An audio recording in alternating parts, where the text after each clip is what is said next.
You're listening to Inside of You with Michael Rosenbaum. I have a bandage on my neck. Bandage on my neck. The bandage on my neck. I had a little neck surgery, artificial disc. So there you go. We won't say much more about that. Great show today. Hopefully you're enjoying the podcast. And thank you for your support and choosing this podcast. Ryan, thanks for being here. Thank you for having me. Yeah, it's nice of these folks to join us. If you like the podcast, if you're here for Ike Barinholtz and you're a big fan, you don't know who the hell I am, which is likely. If you like the podcast and you're like, hey, that was a pretty good interview, I urge you to support us and follow us and subscribe. It's free. And yeah. And if you really like the podcast and you want to give back to this little podcast, you can go to patreon.com/insideofyou, become a patron. There are tons of tiers and perks and things and fun.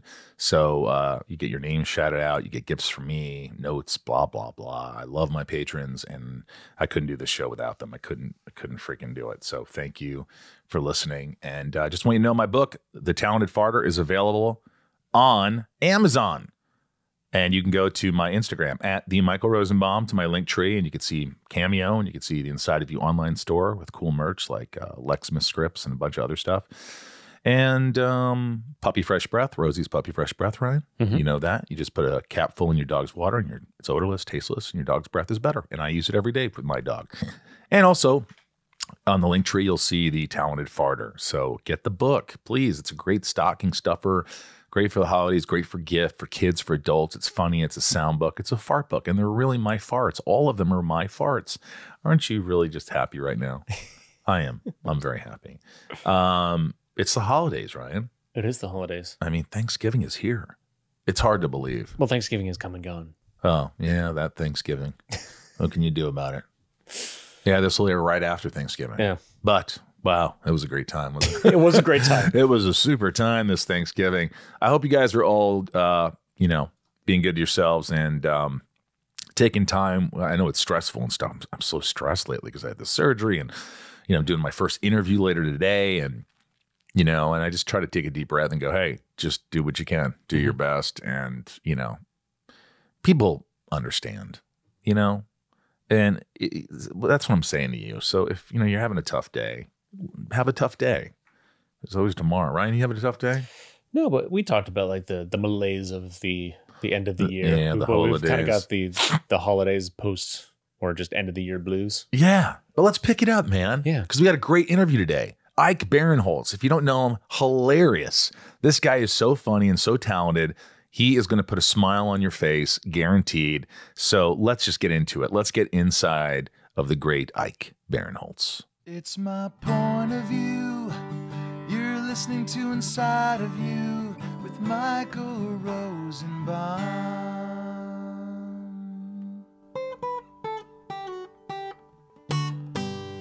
Inside of You with Michael Rosenbaum was not recorded in front of a live studio audience.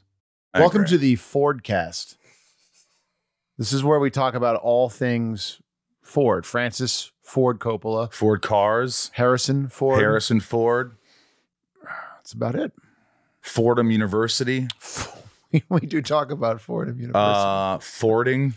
What is fording? It's like farting, but Ford. I feel Fording. like in Sweden. Oh, fjording. Fjord? Fjording. Fjording. Yeah. Yeah. We can go on. Were you always funny? Yeah. I guess so. Your family was funny, right? My family was funny, and like I feel like when you're young, all your friends are so funny. You know what I mean? So we were just like growing up in the 80s, man. Like we're like the same age. Yeah. It's like the best time to grow up. Yeah, but you think you're funny when you're a kid and you got all these friends and you're making your jokes and you think you're funny. But a lot of times in life, that doesn't translate to what the masses find funny. That's fair. You know what I mean? But like, was it always like, I read somewhere that your household was always just, there was laughter, there was jokes. Is that how it was? We were a comedy heavy house. Like who was the funniest? Oh, man, that's tough. Low key, my mom, because she's like, my brother, my dad, and I are heavily Jewish. And even though she converted and she's Jewish too, she's just different than us. We just lost some of our audience. No, I'm kidding. I'm kidding. I'm you Jewish. Know what? I'm Jewish them. too. I'm Jewish. So oh, you think so, yeah, Rosenbaum? Yeah. Rosenbaum, yeah. But so she just had a very like different point of view than all of us. But we were all funny, and they really nurtured us when it came to comedy. Like the movies we watched a lot were like Trading Places and History of the World. History of the World, Blazing Saddles. Move that mic to your right a little bit. There, and I can see your mouth. Yeah. There we go. What do you? I just had some work done on it. What do you think? What'd you do with your mouth? It looks good. I got plumped up. You got, yeah, you're right. You of all people. Just before I got here. You would not plump up your lips. Plumped them up. How do you feel about women or men who get their lips plumped? I mean, you know, it's fine. I wouldn't do it because it's such a, for me, my lips are not big. They're not small. I'm not looking. I don't look at someone and I'm like, I have lips. I have lips. I also don't care about lips. Like the kind of surgery I encourage are people, men and women, to get their breasts done.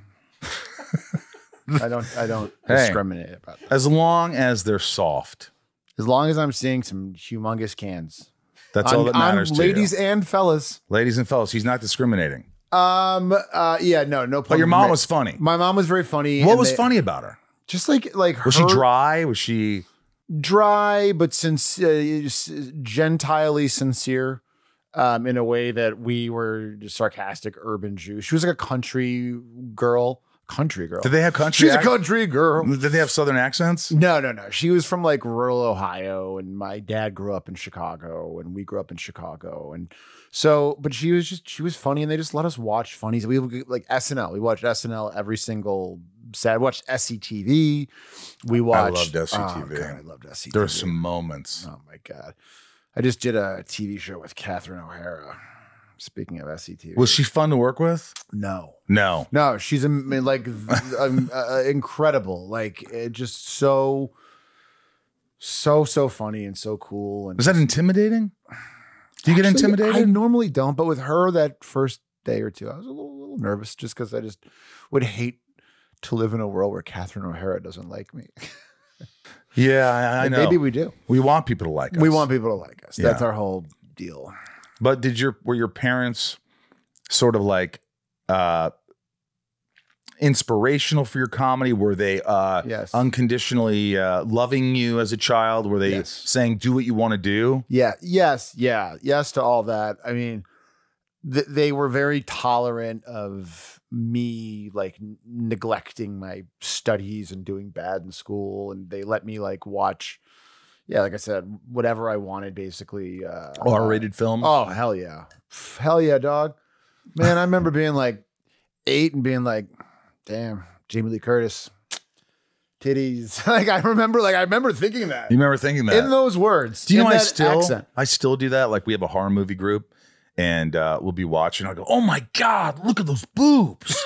They're beautiful. Right. They're plum-like. And my friends are all laughing. I'm like, just still excited to see boobs from old horror movies. Like it was the first time.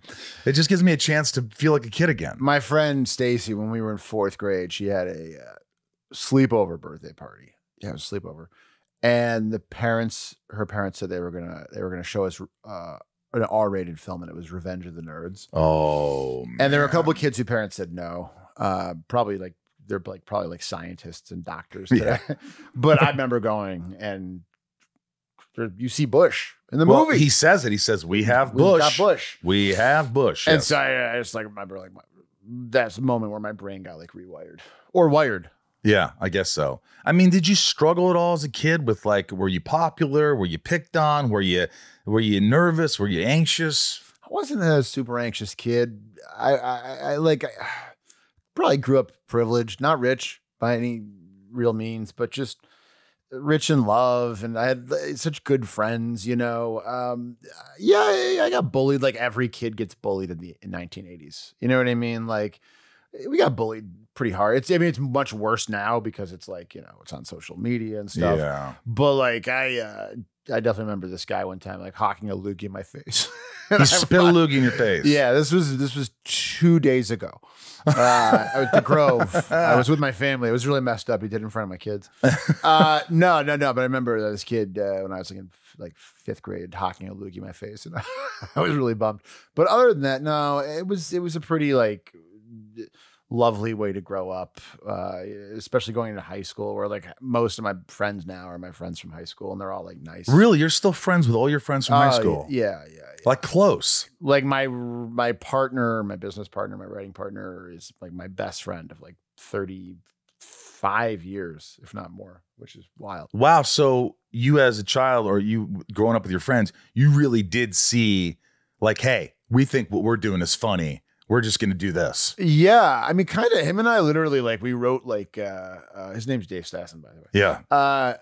We wrote like the comedy column for the high school newspaper, and like we were like the funny guys, and and we like we would talk like maybe one day we can write on a TV show like Seinfeld, and then we just kind of he went to college, and then I kind of did college for a year, and then it was not working out, so I kind of jumped into acting and the improv scene.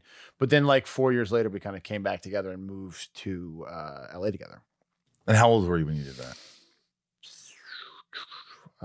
It was in 2001. So that would make it, I was 24. So you went young shit. So you went to college and you were like, were your grades good? Terrible. Awful. Did you go to class? I didn't go to class. I hated it. I was like, I wanted to go because I thought like, I was like, ever since I was a kid, I was like, well, I'll be like a poli-sci major. Like politics is interesting. It could be kind of fun.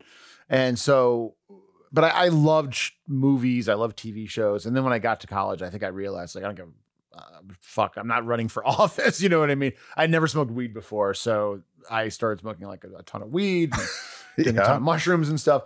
And I was like, I don't want to do this. I'd rather act. And I didn't really know exactly how I wanted to approach it. But after I left school, I went to go see they told me to leave, by the way. It wasn't just Did they really? Oh, fucking yeah. They were like, we hate you. Because I didn't go to class ever. Like I went to like a few the first semester, but like second semester, almost nothing. I would literally like be like, I'm going to for sure go to class tomorrow.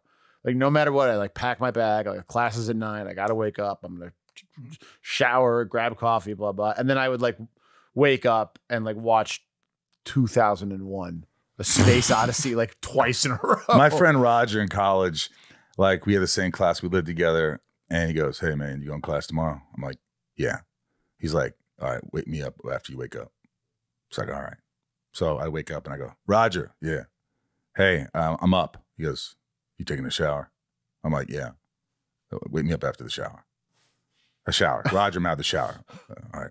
Call me from class. Wake me up from. I mean, this guy would like, that's the same thing. He just never went to class. We have to talk about an employment thing here, man. Like I need to file a W-4 or whatever. I think I'm working for you now. But you're a smart guy. I mean, you won Jeopardy. We're going to get into that. Fuck yeah. But like you won Jeopardy. Ask me any trivia question. Okay. Where did trick-or-treating originate? Oh my God. Trick-or-treating. Fuck. I mean, I'm going to say the U.S. because Halloween is not really a big If you had another guess, what would it be? Another country.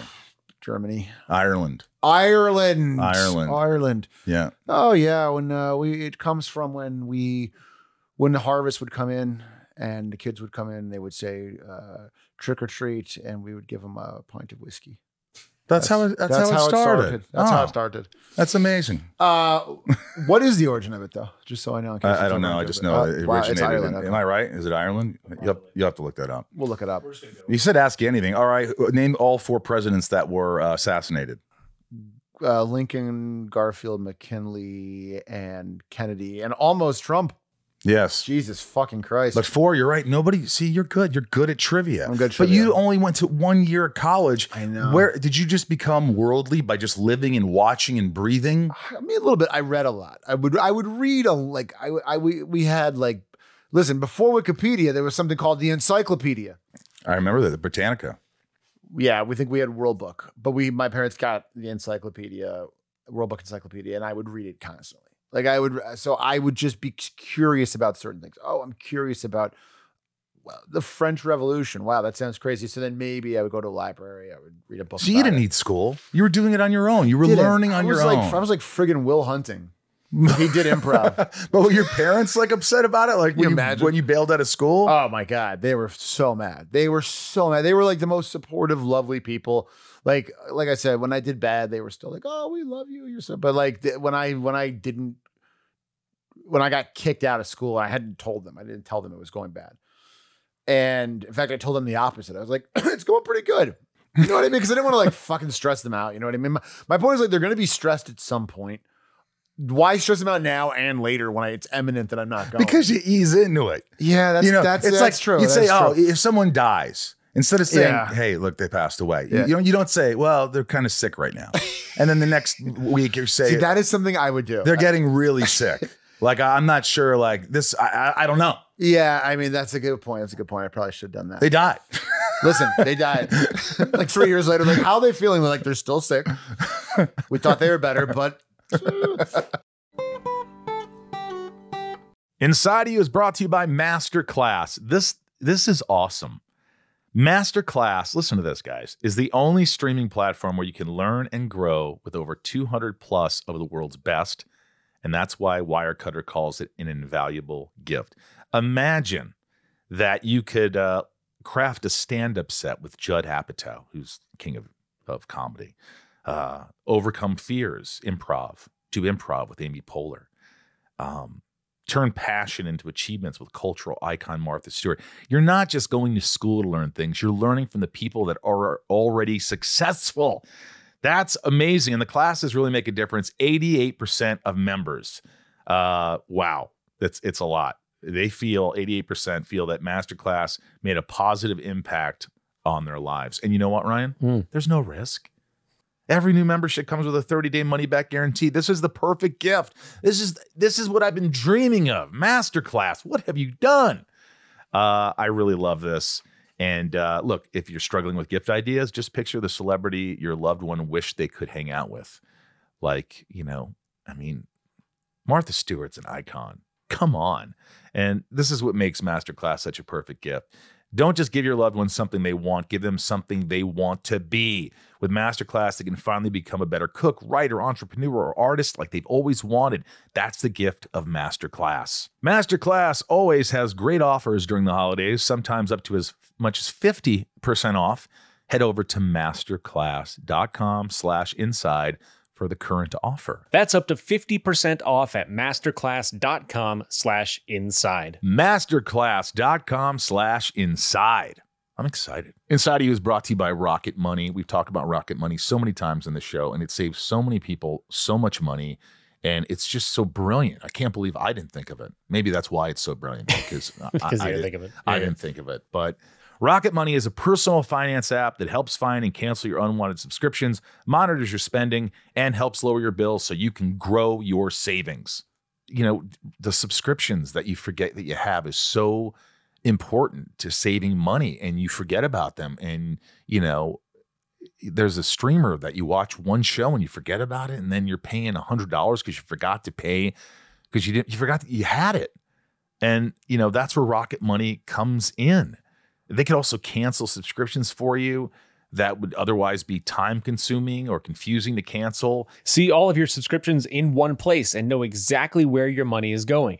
For any who don't want any more, Rocket Money can help you cancel them with just a few taps. Easily create a personalized budget with custom categories to help keep your spending on track. See your monthly spending trends in each category to know exactly where your money is going. Get alerts if bills increase in price, there's unusual spending activity, or if you're close to going over budget. Rocket Money has over 5 million users and has saved a total of $500 million in canceled subscriptions. Wow. Saving members up to $740 a year when using all of the app's features. Stop wasting money on things you don't use. Cancel your unwanted subscriptions by going to rocketmoney.com/inside. That's rocketmoney.com/inside. rocketmoney.com/inside. So yeah, they were really, really bummed out. And, but then like 4 or 5 months after that kind of went down, my dad had a friend whose brother was an improviser in Chicago. And at that time, this is like 95, 94.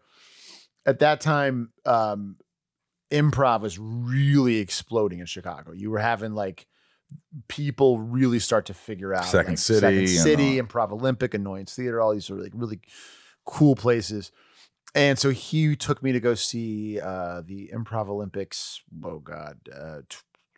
10th or 15th anniversary. And I saw Amy Poehler. I saw Adam McKay. I saw Tim Meadows specifically was so hilarious. I don't know if you ever worked with Tim. No. One of the funniest guys like around. And he was just so funny.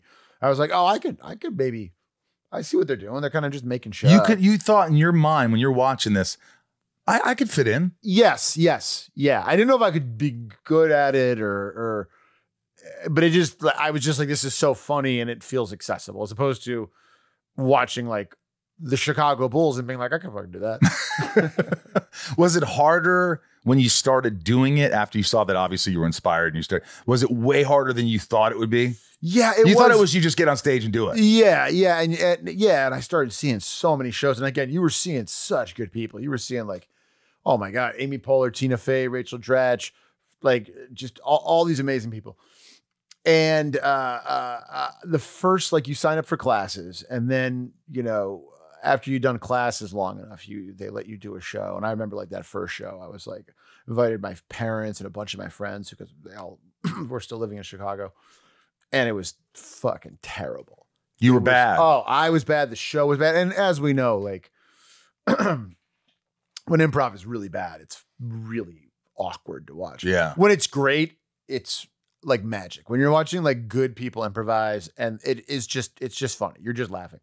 But bad improv is fucking really rough. And that first show is really bad. And I could like sometimes you could hear people's thoughts in their head a little bit. And I could hear like my mom being like, oh no, what is he going to do?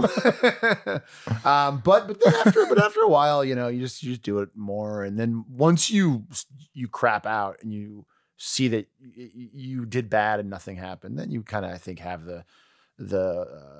you know that the worst that can happen is they don't laugh. So you just get out there and do it. So you're okay. You're used to people, not used to, but you're accustomed to like, not accustomed, but when people don't laugh. Oh yeah. It doesn't bother you? It did. But then once you learn like, okay, then I got some laughs the next time. You know what I mean? Then the next time I got even more laughs. Then time after that, oh man, that was a bad show. Fucking crowd hated us. None of us were connecting. But then it starts to outweigh, the laughs start to outweigh. And then I think it's just like the whole fear of failing thing. It's like, I failed.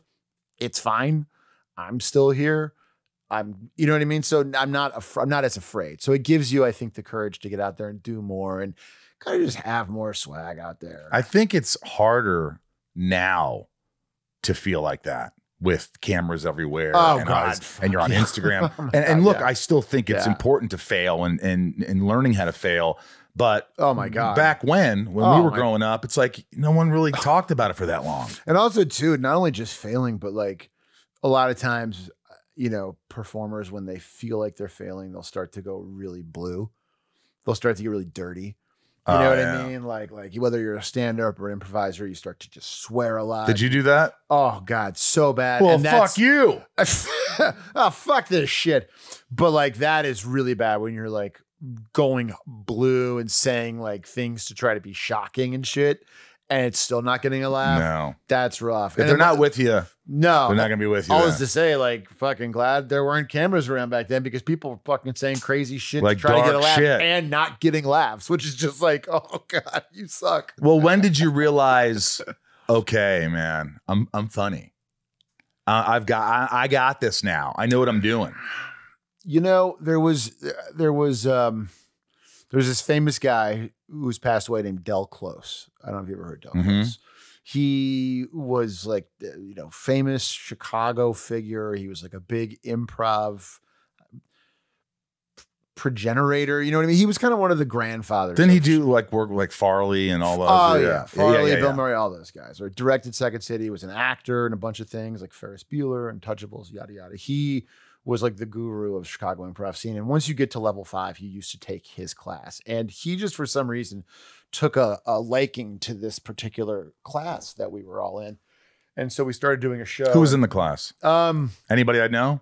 In this class, no one you would probably specifically know, but just some great actors. A couple people, like one guy was this guy named Case Clay, who was like the funniest out of all of us. And he was so funny that he's like, I'm not going to go into comedy and showbiz. I'm going to go work for my dad in Kentucky. But he was like the funniest guy.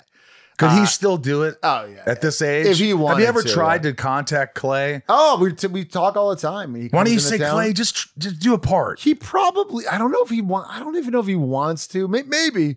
Well, if you're listening, Case. Case. I called him Clay. Yeah, well, that's Case. cool. It's good. You can call him. I mean, if you're saying he was the funniest in the class, he was so funny. Such a funny. But go ahead. So this class. But anyways, this class was just really, really, just kind of clicked and had a weird energy. And I remember during that class doing shows and having the vibe for the first time where I was just very comfortable on stage. And I was like, I feel like I can kind of get away with more and more and go out there more and more. And that just allowed me to, over the 3.5 years I was in Chicago, really kind of get super confident on stage where I could walk on stage with anyone at any time of the day. And like if Will Ferrell came up, you're like, let's go. Yeah. Yes. And the funny part is I wasn't even really, really good yet. Sounds really shitty to say, but like I had to go to Amsterdam where I did this theater in Amsterdam where it was like a big theater, like 300 seats. And you're doing like songs and raps and shit where in Chicago, you can be a very kind of like lo-fi improviser. Where do your thing. Yeah, you do your thing. You can kind of, you don't have to like put yourself out there that much and still get big laughs. But when you go and do a show like that, like it's like at the Groundlings almost. You go and do a show like the Groundlings, you're putting your fucking shit out there. You know what I mean? Like you're swinging for the fences. You got to go big. You got to reach all the people who are a broad swath of the audience. And so that theater is where I really learned how I think to like play to like large crowds and stuff, which is something that I love to do. Did you even bomb at that occasionally? Oh, for sure. Yeah. And it didn't phase you. Like, all right. I mean, you know, there was definitely things where, especially because that was place, Boom Chicago, their shows were half improv, half written. So that was where I started really writing sketch, putting up sketches. And there's a difference between bombing in an improv scene and one of your sketches that you've written bomb when that bombs. Oh yeah. That's double a bomb. Fucking that. There were definitely times where I would get very mad. Like really? Backstage and be like, fuck. You know what Would you get mad at other people? Like, dude, you fucking no. You failed me. No. You don't do that in improv. Just like in improv, when someone says, all right, this is a beautiful day at the park, you don't say, no, we're not at the park. No, that would be Rule bad. number 1 in improv. Yes, and I'm sure people did that, right? Oh yeah. You get people, you know, especially you get so many people who would sign up for classes, and a third of them would just do it for a couple weeks and then leave. And they're always funny people there doing it. But anyways, I never got mad at anyone except for myself. So what was the big break for you? Because you met up with your boy. I met up with my buddy Dave. And at that point we were really close with Seth Meyers and his brother Josh Meyers and their friend Jill Benjamin, who's a great actor. And the kind of 5 of us were like, well, if we're going to move to LA, let's go to LA. So we all kind of moved to LA. And then like absolutely nothing, like that kind of quintessential first 2 years of Hollywood where you're literally like, no one is calling you. What are you doing at this point? Jesus Christ. Like anything I can. Like I to make money. Busboy at Morton's on La Cienega, which was busboy, man. That's a fucking tough job. That is a tough. I did it once. Yeah, it's hard. Backbreaking. They all get mad at you. Carrying that fucking ice and the bottles and the fucking yell at you, cleaning up shit. The customers, like, because you have to wear like a leather apron. You don't have to wear like a half apron like the waiters. You know, yeah. The servers do. The customers like really treat you like shit. Everybody treats you like shit. Yeah, it's rough. So wow, you did a lot of stuff. Was trying to do whatever I can, and then at a certain point, I did a 2-man show with Josh Meyers, and MadTV had just basically lost 4 cast members. Lost, like they were like mountain hiking. No, they all like left the show. Yeah. And so they had some vacancies, and then I got hired into that. So that was. Did you audition for that? Oh yeah, you had to do that. How hard was it? It's fucking impossible. Did you have to do impressions? Yeah, I mean, impressions are something that like I'm not a good impressionist, but I can kind of capture the essence of a person, I think, kind of. And so my impressions are like really good for like 10 seconds, and then I'm just like, just to start talking like myself. But perfect for improv. I mean, if you're gonna exactly, it's just like or just for bits, you know, hanging out with your friends and stuff. But you got to do the thing for me was tough was characters, you know, like the Groundlings guys. They get up and they're like, I'm the chipmunk fucking exterminator, and they're fucking like so locked in and great at it, and I was very bad at that. So that was something that I was like, I don't know if they're gonna hire me, but they did. And you did that for how many years? 3? 5. 5 years. I did 5, baby. But you didn't love your experience entirely, did you? Overall, I did. You did. I did. I was bummed out the way it ended because they didn't re-sign me. Is that what happened? Yeah, it was so fucking embarrassing too, because it was like I really did love everyone who worked there, and it was just, you know, when you're young and you're on a show and you've been there for a couple of years, you really are like, I know how this show should be run. And you just get angry, I think. You know, like you just get angry. Oh, they didn't pick this sketch. They would have picked this sketch. This could be a really great show, yada yada, all that shit. But like I remember like I told my manager, I was like, hey, listen, you know, my contract's up. Obviously they're gonna re-sign me. So just so you know, like, if they want me back, it's going to really cost them. I've never. Oh, really you're in that mindset. Yeah, that mindset on vacation in Colorado with my wife. Yeah, listen, if they call, I'm on vacation, and they're going to have to get a lot more money from me. Literally, we were about to go to this dinner. It was like a birthday gift. We were going like the Food and Wine Festival, and I was like so excited. And my manager called me and he goes, "Okay, so their offer currently is nothing, and I don't expect that to change." And I was like, what do you mean? Because I think they're just saying goodbye. And I was like, what? I was like, wait a minute. I go, are you fucking serious? He goes, yeah, I'm really sorry. I don't know what to say. And I was like, okay. So that was a bummer. That was a bummer. How do you get past that? Do you dwell on things? Do you hurt for a while? For a little bit, yeah. Ego? Ego for sure, because all my friends were still there. Jordan and Bobby Lee and Keegan and Nicole Parker, Mike McDonald. So at first, and then I think it was probably the reason I held on to that longer than I should have was I kind of thought like, okay, well, I'm off that show. Time to, you know, offer Hollywood, you know, my full services. Let's go. What do you got? I'm ready for a pilot. And like, I got nothing for like years and years. And nothing. Years. Like very tiny, small things here and there. Like that hurts. Oh, fucking killed me. Like pilot season, man. Like I was like, oh my God. I was just talking to someone about it the other day. I was like driving around like all day.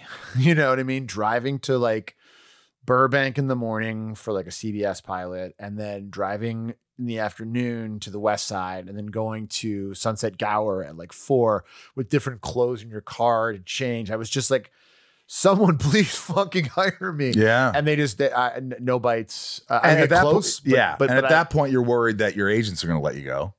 Yeah, they're going to fire me. I'm not getting them any money. I'm not earning anything. I had already met she was, you know, my then girlfriend, my now wife. And I remember booking a movie, and I was so excited because I was like, I can now buy a ring for her. Like I can buy an engagement ring.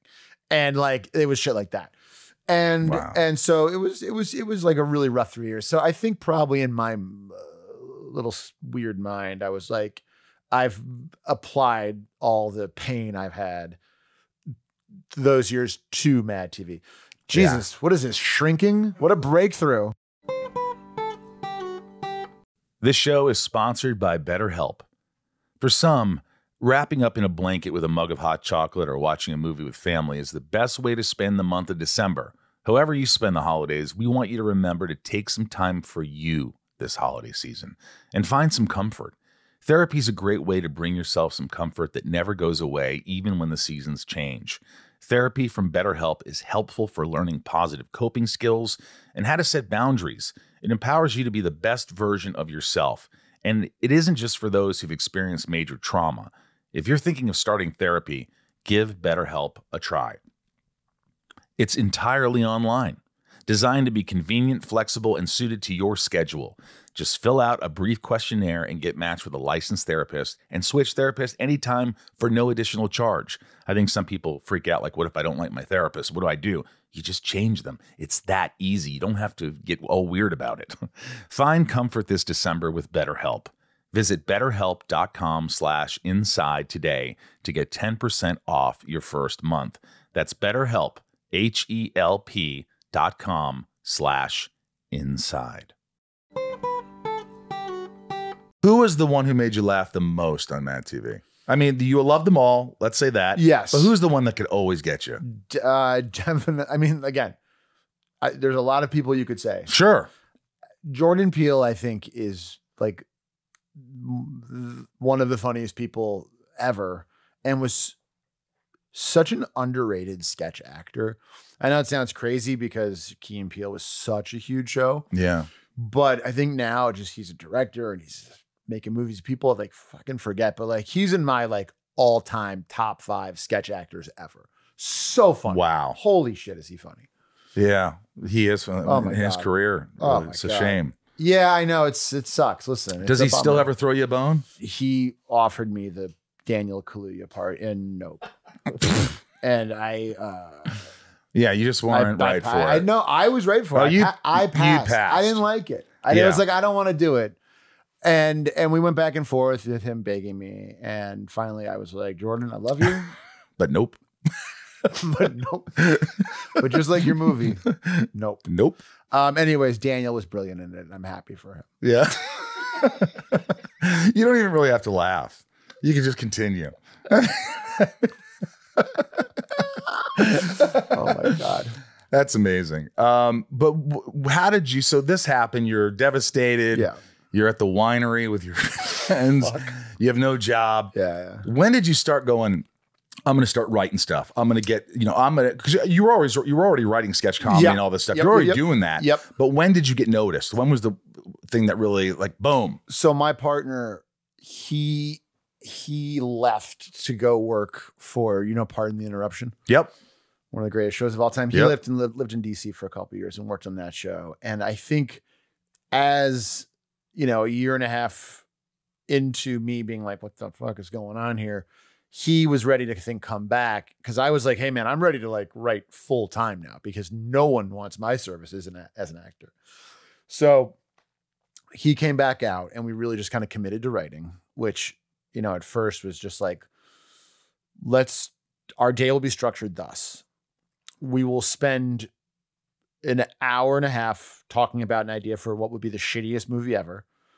We'll spend an hour making a humongous sandwich. We will watch ESPN for an hour and a half after that, and that's the day. And we did that for like years. But we would write movies. We'd write movies that were just like, in retrospect, they were just like funny, but like we didn't know how to really write a movie yet. We were just kind of learning. And I think the third one we wrote, we got to Ed Helms, and because we wrote one of the parts for him, and he was like, I love this. And that got set up, and that became Central Intelligence. So that was a movie that we sold at a studio. You pass what I call like the crazy test. Hollywood, you got to pass these tests if you want to work. You got to sell something. Got to sell something. Like you got to book something to book really something else. Kind of. They just need to make sure like you're not crazy and that they can give you money, and they will be given something in return. Right. And so from that point on, the door's opened. The door is open for us to go, and you go on the water bottle tour where you go and they give you a bottle of water. You sit with various production executives and development executives, and they tell you ideas based on articles they've read in Vanity Fair, and then they're like, go and write a movie about this. And pay you. It's always, I always had fantasies that like you can walk in and just they'll be like, hey, here's our idea. We're paying you. Go. Doesn't happen. It kind of, now we're at the point where we kind of can sell things without it being a derby, but they always, whenever like an executive pitches you something, usually they pitch someone else that because they want to see who's got the best one. And then whoever has the best one, they'll pay. They don't want to like pay you and go down, unless you're like like A-list, writer. Right. But we just spent years. We would get like a rewrite movie every year, or we would sell a spec every year, and we were just kind of existing definitely as writers more. That's great. How did the Mindy Project happen? We got hired as writers. My partner and I always had this like kind of push and pull thing where he was like, we need to be staffing on a show. And I was like, once you staff, it's impossible to act. Like you cannot tell your showrunner, hey, I need to leave at noon today. I have an audition. Like they're writers. I have like, 3 auditions. I got suits in my car. I got suits. I'm going to drive to Burbank. Yeah, I don't have time for this. Yeah, your Harvard Lampoon showrunners like fuck off.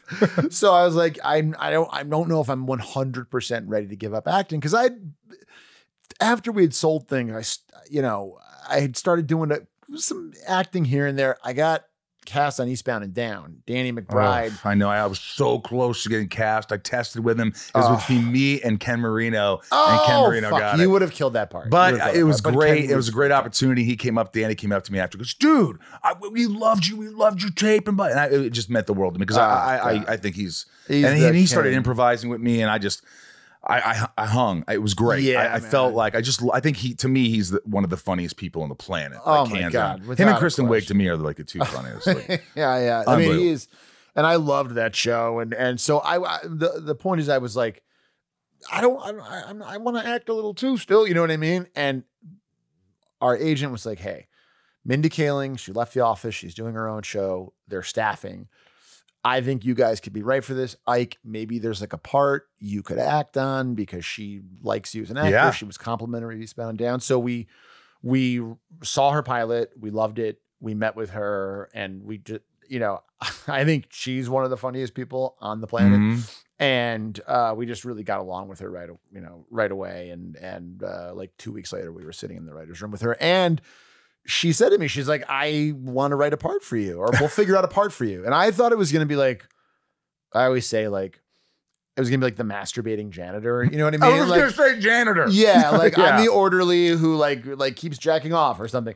But she wrote this character for me. And I remember she handed me the sides, and I was so excited because I was like, holy shit, this is so funny. It's so like tailored to me. And God bless her, she went to the network and was like, it's going to be him. You cannot test people. Like, it's just him. And I think the network always wants to test. They always they love options. And so, yeah, I really love her for that. It seems to me like you're a writer, a staff writer on the show. Don't you want to kind of write for yourself more and more? And you're like, hey, why do I keep writing more and more for this character? He always has ideas. So here's the deal. So, Ike, this is the 3rd sex scene you've pitched in this episode for yourself. Yeah. Not that kind of show. I will say, I was actually, Mindy and I think the writers pitched so much for me that you just sat back. I just kind of sat back. I loved pitching for her character. I love pitching for Chris Messina's character. I love pitching for Ed Weeks and Zosha. So like, I definitely was having fun. Was it a fun job? Oh my God. Did you just, was it one of the, like, if you have to say that's like the most fun I've had? Yeah. I mean, yeah, that was the big one.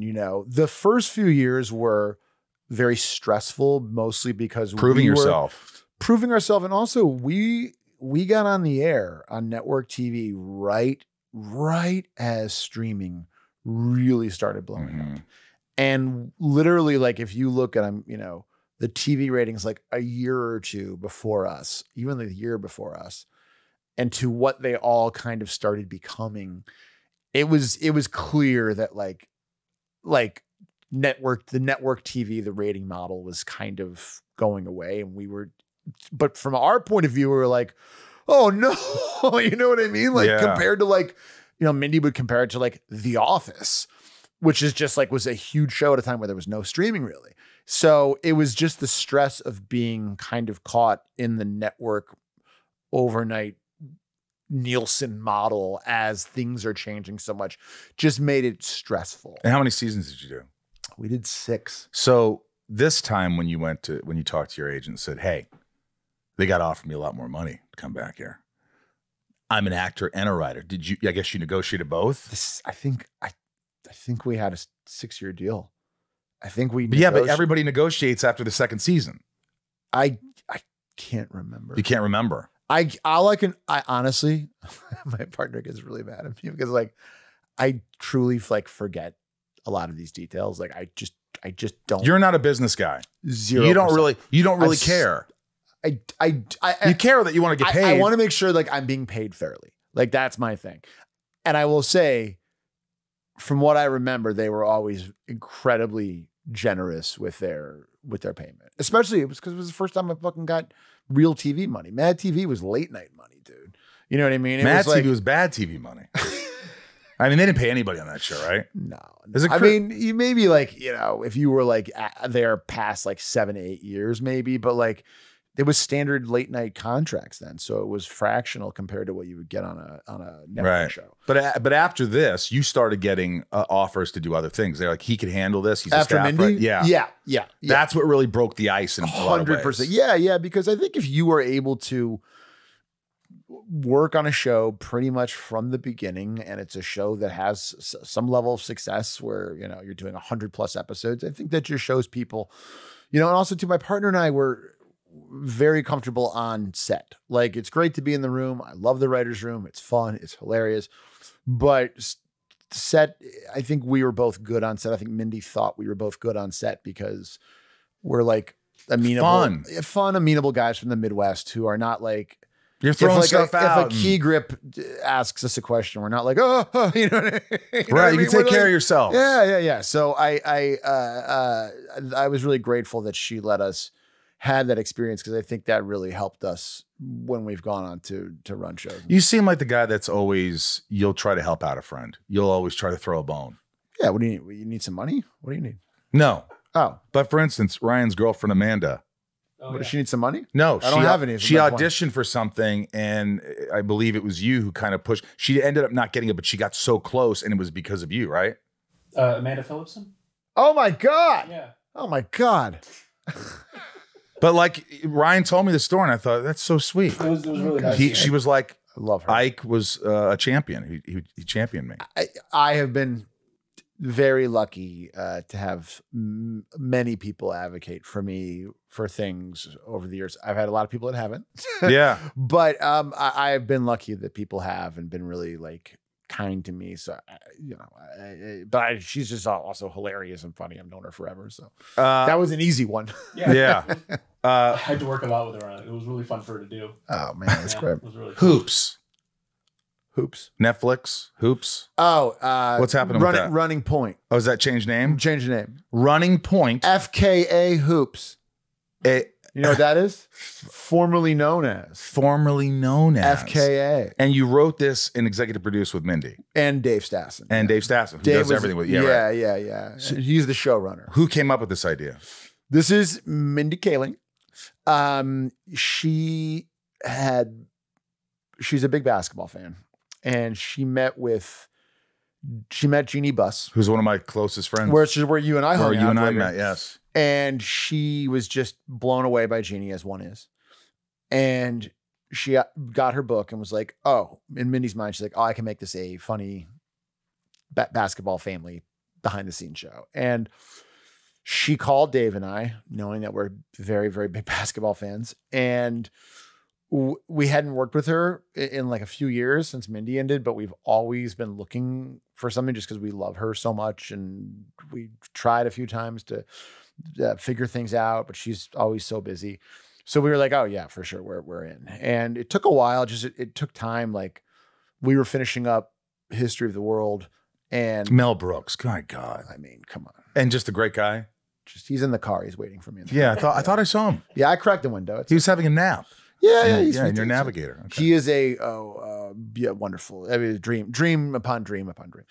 But anyways, we had the strike, we had that, and then we got our amazing room assembled with some great writers, and then we got Kate Hudson to play the Jeannie part, and that was kind of next level. That's when it all of a sudden became like, oh shit, you know. When can we watch this? Oh God. Can you call Netflix? So it's up to them. That's up to them. Right. Sometime next year. Sometime next year. Was that an enjoyable process? Was it a difficult process? It was so much fun. It was so funny. I'm so proud of the show. It's so hysterical. It's so ridiculous. It was hard in the sense that it is hard to make shows. It is hard to make a show. Keep the schedule. Keep things going. Yeah, you want more money. You want more time. And I feel like a lot of stuff just changes now, and you have to do stuff for maybe a little bit less. Is kind of the new normal. And making a sports show is tough. Yeah. But goddamn, it's so funny. Kate Hudson is so fucking funny. What differentiates this from other shows?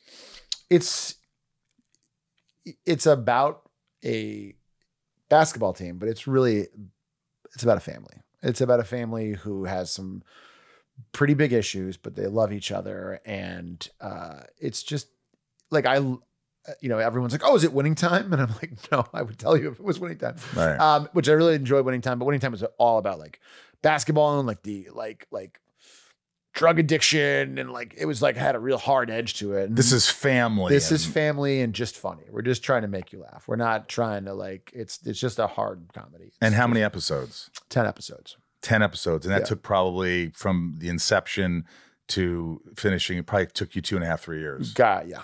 That's exactly right. Is that exhausting? 3 years doing the same thing? It is. Do you have ADD where you're just like, God, you're doing it? Do you do other things on the side? You're always writing something? And always at least writing one thing on the side, or like, I got kids, so you know what I mean? Like but it is a long time. It takes a long time to make stuff these days. It's just, again, they need another level of vetting and another level of making sure that like their investment is going to pay off, and that the show is going to be good, and that it's going to blah, blah, blah, blah, blah.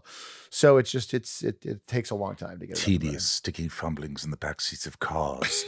We can only dream of getting out, getting anywhere, getting all the way to the FBI. Did you hear that? Yeah, he hears it all the time, or things like it. Inside of You is brought to you by Shopify. Cha-ching. I love Shopify. I've been using Shopify for so long. Listen to this. If you're starting a small business, or if you just want to sell merch or whatever, whether your business is small or whether it's big, Shopify is there to help you. I have so many products that are so easily created on Shopify. If I'm telling you right now, if you know me and if you're listening to me, you know I have ADD, and they make it so easy. Like if I have a new t-shirt, I add a product, I put a description of the product, I put how much it costs, boom, done. It's so easy to use Shopify, and that's why so many people are using it. I don't know anybody that's using anything else, are they? I don't know. Home of the #1 checkout on the planet. And the not-so-secret with Shop Pay that boosts conversions up to 50%. So if you're growing your business, your commerce platform better be ready to sell wherever your customers are scrolling or strolling on the web, in your store, in their feed, and everywhere in between. Businesses that sell more sell on Shopify. Upgrade your business and get the same checkout we use with Shopify. Sign up for your $1 per month trial period at shopify.com/inside, all lowercase. Go to shopify.com/inside to upgrade your selling today. Shopify.com/inside. Tell me about this. I got to know about the accident on Blockers. You could just be brief or whatever you want, but like you're on this movie. Yeah, it was just one of those things that sucked. Like, what happened? It was just like a miscommunication, and it happens all the time. It just doesn't. I don't think it happens to. But you got actors. hurt. Oh, I got hurt, but I'm like totally fine now. But what happened? Watch this. Ready? Oh my God, I heard something. Correct. No, but like no. Something hit your head or something. Oh yeah, no. I would basically just did like a fall, and it was just like I did not know I was just supposed to kind of not do it, and so I just kind of did it. But it was not too. It was like 18 feet. But I had just fallen on the wrong mat. And so it sucked, but like you get over it, and you get lucky sometimes. You just get lucky. You probably got lucky. Oh, you fucking got lucky. Could have been a lot worse. Oh my God. But you were done that day. That was the end of the movie. It was literally the last day of the movie. So it was like, Thank God. Literally. For them. Because I fucking love that movie. Yeah. So like that was like week 3 and they had to like But you went to the hospital right after it. Went to the hospital and like luckily my wife was randomly in town for business. So she came and took care of me. And the worst part about it was I had to wear a neck brace, which is inherently comical piece of medical equipment. You know what I mean? It's like, it ain't like if you got like a fucking giant cast on your arm. You're like, oh yeah. You got this on. People are like, what are you fucking an extra on Night Court? So that was the worst part about it. I think Bull wore one of those. Definitely. Yeah. Full time. Yeah. Yeah. He wore one. Your dad was the judge and jury duty. Yes. How did that happen? This is the craziest. He's hysterical. He's like such a good actor. So good. I was like, who is this guy? It's fucking crazy. So he wanted to be an actor when he was young, like in the 60s. And he tried, like he did some stand-up and he did theater and stuff. But I think right away he was like, oh, this is too hard. And I married my mom at that point. And he's like, I'm just going to go to law school. I want to go to law school and I want to be a lawyer, like blah, blah, blah. So he became a lawyer and became like a trial attorney. And he was incredibly supportive of me and my brother John as an actor too. He was, I don't know if you saw the show American Auto, but no, but I've heard of it. So fucking funny in that show. So anyway, he was very supportive of my brother and I, and he'd come to like almost every show. Even there were a couple nights where he brought him on stage and did shit with him. You know what I mean? He was just always like good. And he was game. He was game, man. But he's also like, you didn't tell me your father was gay. He's gay, man. Oh, game. I said game. I know what you're saying. He's gay, man. He's gay, man. Sounds like Joe Biden saying, he's gay, man. He's gay, man. Alan's a good guy. He's a gay man from jury pool. North Dakota. He basically though was living vicariously through my brother and I. Long story short, like 2 years ago, a friend of a friend texted me, hey, we're doing a show and it's a pilot, experimental hybrid comedy courtroom and need someone that knows legalese. Can you put your dad on tape? And it just sounded, I was just like, this is just like a fucking student film or something. You know what I mean? This is not like you know what I mean? I don't know what the fuck this is, but sure. Yeah, of course I'll put my dad down. So my dad comes over, my brother and I put him on tape and he's really good. Like my brother and I like gave each other like the, oh. And so we sent it in and then I was like, oh, it's fucking Susie Ferris, you know?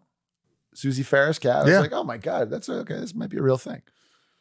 Then like the next day or 2 days later, my buddy Dave Bernad, who's like a big time producer, he does like fucking White Lotus and shit. He texted me, he's like, your dad is so great. We got to hire him. And I was like, he's producing the show. I was like, oh my God, like this still seemed ridiculous to me. They hire him. He shoots it. He stays with me for part of the shoot. It was equal parts like very charming to watch him be on set and come home and tell me about it. But then there was also times where I was like, I fucking know, dude.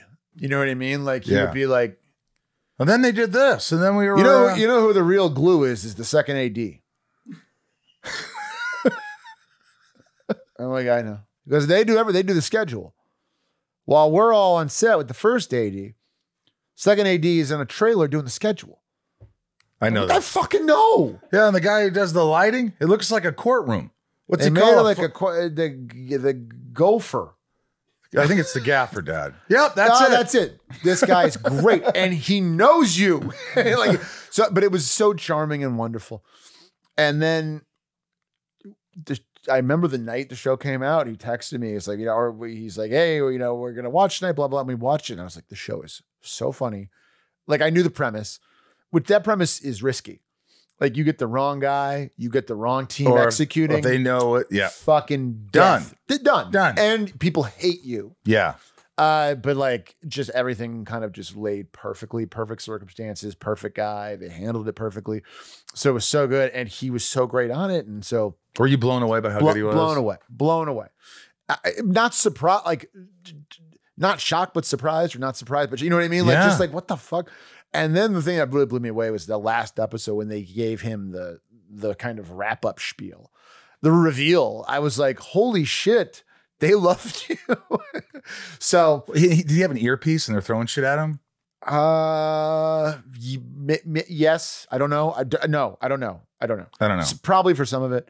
But he just absolutely killed it. And I got to say, it is crazy how many people saw that show, because everywhere he goes now, people are like checking him out, like being like, it's fucking crazy. That is so dope. It's like 72. It's the nicest story. It's like good nepotism. It's like sweet nepotism. It's great.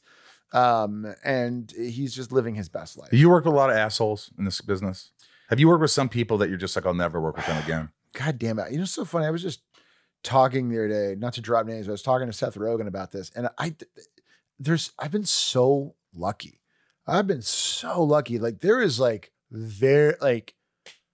I could name on one hand some people that and it's not even people that I would like say like, oh, I fucking hate them. I was just like, oh, I didn't have a great experience with them, but I've been very lucky, because it can be, if you're like on a series with someone who's bad, or you're like, or just pain in the ass, it could bring down the morale. Yeah. And I've been there. I've been on there. I've seen like moments of like times that, strangely more on features. Like I've had more people on features where I was like, fucking thank God I'm not on a series with this fucking asshole. You know what I mean? But have you ever had to step in and kind of like say, put your foot down and say, hey man, like, hey, we got it. Like, what's up? God, no. Good for you. No, I don't.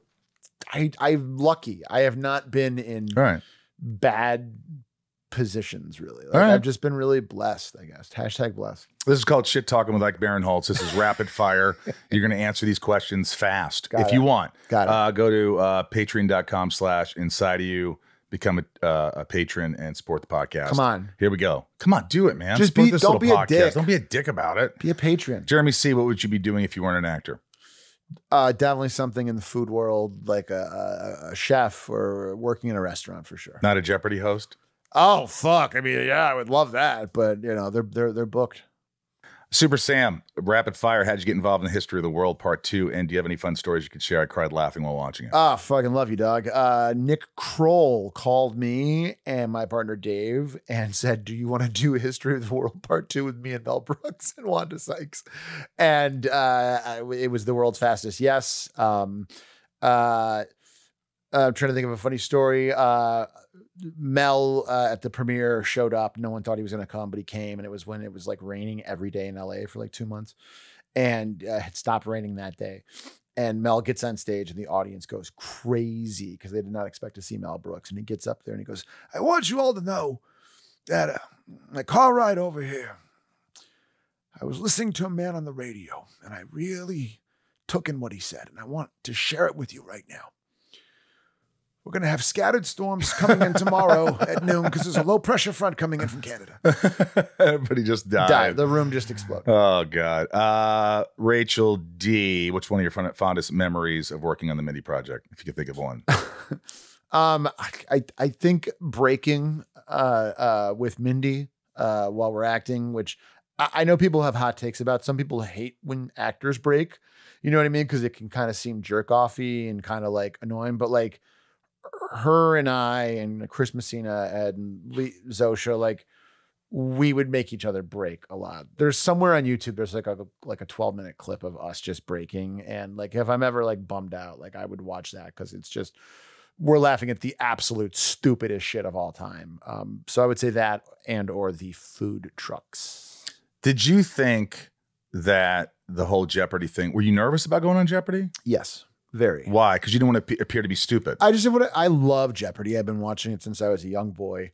When I got called to be on Celeb Jeopardy, I've seen every Celebrity Jeopardy. I knew the questions would be easier, and to me, like I just didn't want to do badly, and so luckily I went on. I won that first game just kind of handily. And then the second one was a little bit tougher. And then going into that third one, I was super nervous. For some reason, when I first saw all of the names of the celebs who were playing, I said to myself, I'm going to play Patton. I was pretty sure I was going to play Brendan Hunt, and I came very close to playing Brendan Hunt, who's my buddy. But I knew I was going to play Patton just because I just know Patton, and I know he was just on. Yeah, he's the fucking greatest guy, the funniest guy. But he's such a trivia boy. You know what I mean? Yeah. So going up against those two, him and Will Wheaton, was definitely nerve-wracking, but was one of the more fun moments. What? I mean, you won $1 million for your charity. We did. Don't you wish you got like a stipend or something? You should get a little bit of a fucking finder's fee. Hey, how about 5% of this? Let me wet my beak a little bit. How excited were they? Oh my God. They were so excited. And they're like the greatest people. Shout out Holly Grove Pacific Clinics. They're like, literally, like, there's so many people, as you know, in the city that are just on the brink and they really help them. So they were like super excited. And then I went back on to do the Tournament of Champions. And I won this. I got out of the quarterfinals. I made it to the semis and I lost the fucking last second. Oh, God damn it. What was the question? See if I can get it. Oh, fuck, Michael. Oh, my God. It was, no, I'll tell you. What was the final Jeopardy question? The final Jeopardy question was the one I won or the one I lost? Lost. The one I lost was the classic poetry. And it was this Greek writer, I can't remember who, wrote this about the enemies, about these enemies of Greece. And it was like a passage he wrote or something. And so I was like, okay, this guy is a Greek poet. He wrote a work about one of the enemies of ancient Greece. Who are the enemies of ancient Greece? And the whole time, bum, bum, bum, bum, bum. The Moors. I have no idea. I have the Moops. I have no idea. I knew it was either Spartans or Persians. And I just 50-50'd it, and I was like, fucking Spartans and it's Persians. Really? Yeah. You would have won? I would have gone to the finals if that would have happened. Yeah. Were you bummed? That one actually really, really bummed me out because I just... fuck. I just fucking... Can you go back? Are you allowed to go back in Celebrity Jeopardy? Oh, yeah. I'm sure that I could go back one day. Yeah. Yeah. Oh, yeah. I think I'd be too scared. I watch Jeopardy and I'm decent, but I think I'd freeze.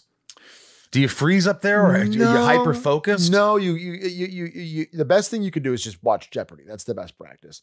A lot of it is buzzer, is like getting the buzzer at the right time, I think. But it's. Do you just press it even if you don't like you haven't read the question? No, you got to wait until the question is read. But you're locked out, right? And if you ring before, so basically they have this little light that goes around each question and it's timed out with Ken Jennings' voice. And if you answer before he has stopped talking, which coordinates perfectly with the box light going off, you're locked out for like a quarter of a second. Which could be everything. So you have to wait. You got to wait. Moment. But then what you need to do is you don't want to just ring. You want to like almost do it like a Nintendo controller, because if you rang once but someone else got it and then they rang, they got the wrong answer, you want to make sure that like you're still basically like you're not locked out. Do they let you practice at all, or they give you like a little tutorial mini practice round? Yeah, you do like a 20-minute tutorial and then they give you like a little mini practice round so everyone knows how it works and there's no. Did you kind of study? I just watched Jeopardy. That's it. You just watch Jeopardy. That's it. And you're good at Jeopardy. I'm good at Jeopardy. I'm not like great. I'm not like, one of the greats, but like I wouldn't have done well with poetry. I wouldn't have done well with any kind of literature. The difference between the celeb questions and the tournament champion questions that was a real fucking humdinger. There was, I think, at least 2 categories in the tournament of champions, whole categories that I was like, I don't know. Don't know. Yeah. Don't know. But it was so much fun. I love that show. I love Jeopardy. They're my people. I know you got to pick up your kid. Let me just ask you this. What's coming out? What are you working on? What can people look forward to? Because they got to see it. We very excited about Running Point, which hopefully comes out next year. Will definitely come out next year to Question of When. So funny. Yeah. I just wrapped acting on a show with Seth Rogen. Really? Catherine O'Hara. Wow. Yes. Catherine Hahn. What's that? It's called The Studio. And it is about show business. A little show about show business. The Studio? The Studio. It's about like the last independently owned movie studio in in the business. That's not like a multi-billion dollar That sounds fun. I like that atmosphere. It's for us. It's for us. And I don't mean Jewish people when I say that. No, I mean for like everyone, and it's so fun and funny. Right. And favorite movie of all time? Goodfellas. No hesitation. Favorite actor of all time? Philip Seymour Hoffman. Wow. Yeah. Favorite comedian of all time? Richard Pryor. Wow. Yeah. Funniest joke you ever heard? This gym coach is a sex ed teacher, you know? So he comes into the sex ed class, a bunch of high schoolers, and he's holding a banana. And he goes, all right, kids, today I'm going to teach you how to put on a condom. But I got to eat this banana first because I can't get hard on an empty stomach. Oh, my God. I don't know where I heard that. Maybe Jeff Ross. Two old guys are on the front porch, and one guy says, how was your camping trip? The other guy says, it was pretty good, except the last night a bear comes into my tent. Rah, I shit in my pants. He says, no.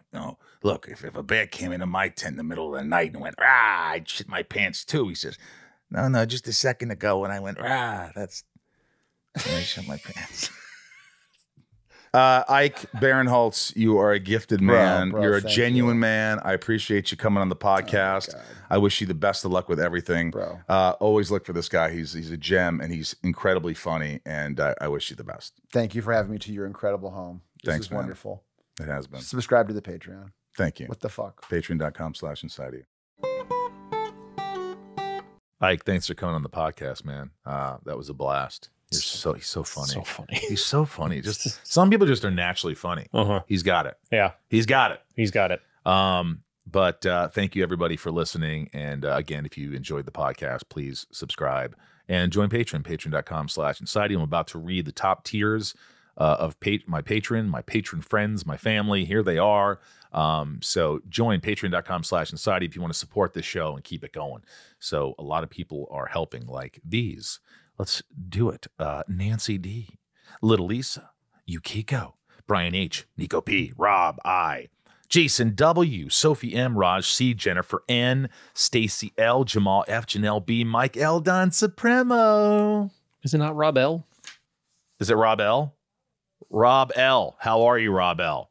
99 more. Santiago M, Maddie S, Kendrick F, Belinda N, Dave H, Dave Hole, Brad D, Ray H, Tabitha T, Tom N, Talia M, Betsy D, Rhiannon C, Michelle A, Jeremy C, Eugene and Leah, The Salty Ham, Mel S, Eric H, Oracle Amanda R, William K, Kevin E, Jarrell, Jammin J, Leanne J, Luna R, Mike F, Jules M, Jessica B, Kaylee J, Charlene A, Marion Louise L, Romeo the Band, Frank B, Jen T, April R, Randy S, Claudia, Rachel D, Jan, Carolina Girl, Nick W, Stephen Evan, also known as Stefan, Charlene A, Don G, Jenny B, 76, Tina E, NG, Tracy, Keith B, Heather and Greg, or Grether.